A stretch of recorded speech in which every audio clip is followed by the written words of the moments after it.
In what way does your short film use, develop, or challenge forms and conventions of real short films? As our short film was a documentary, we had to follow certain conventions to make sure that it was produced to the most professional standard and it was recognisable in its genre. The conventions that we did follow were real footage, such as cutaways, sound and interviews. In terms of real footage, we used it when appropriate to reflect what the interviewees were saying. Although we did use this as a convention, we also developed it and coloured the cutaways in grayscale to maximise the quality of our film. If we hadn't done this, the colouring would have looked rather amateur. All music that we researched for documentaries were fairly similar. Piano was a prominent instrument that seemed to be incorporated into all the short film documentaries. Despite this being the more obvious way to go, we decided to challenge this convention and incorporate strings such as acoustic guitars. We felt this suited our documentary more than strings because strings typically evoke a more emotional feeling, which we didn't really want to do. The idea of using strings meant that we were able to create a more positive mood which suited our topic for the short documentary. A very common convention to feature documentaries and even short documentaries are interviews. We used this convention as it was the basis to our idea and it allowed us to convey more information, and most importantly for the audience to feel like they are more connected to the interviewees than they would be in any other circumstance. Another convention that we used was the voiceover. We didn't use this the whole way through, obviously because of the interviews. However, we used it along with the cutaways due to them being an aesthetically pleasing aspect to short films. Similar films that we researched to gain the knowledge and inspiration were A Place Like This, What Do I Desire, Do You Smoke, and Raymond, a student film by Laura Berman. A convention that we specifically liked and took away from Raymond was cutaways. As mentioned before when talking about how we coloured them, we also used the cutaways to break up the interviews and incorporate more information and interviewees, especially so that the audience doesn't get bored.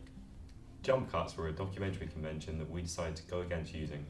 Although some members of the group did like them, others didn't, and we decided that it probably wouldn't suit our documentary because there isn't much action to it. Also, due to the amount of time that we had to include our information, adding in jump cuts would make the short film look rather messy and not polished, which wasn't a look we were going for. Another convention that we decided not to use was the interaction with the interviewer. As a group, we came to the conclusion that it wasn't necessary given the amount of people that are answering the question. For an audience to hear the question again and again, it would become very tedious and repetitive, which would probably just end up annoying them.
Before we could start with the planning and construction of our film, we had to research.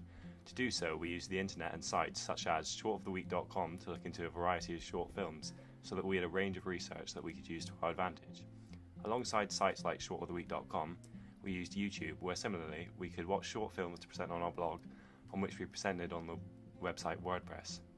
We presented our research on our blogs in a variety of ways, such as eMaze, Pictochart, Premiere Pro, Photoshop, and when it came to planning, we used Excel to present our Gantt chart so we could make efficient use of our time and to make a shot list which we could then turn into storyboards to follow when it came to making a shooting script. When it came to actually filming our short film, we used 700D kits. This included 700D SLR camera to film and a Marantz so that we could record our audio separately to ensure the best quality audio possible. We also used lighting kits which we were able to alter so that when filming the mise-en-scène looked as professional as we could possibly get. We also used the 700D SLR cameras to take shots whilst we were on set so that we could use them when it came to creating our poster and magazine reviews. Photoshop was used when we created our posters. Tools such as contrast, brightness, and gradient map allowed us all to create the most aesthetically pleasing poster that we could. In the evaluation process, we used the 700D again to record both the visuals and audio. We also used Premiere Pro to edit the clips together so that we could have our footage and a montage of visuals that represent what we were talking about.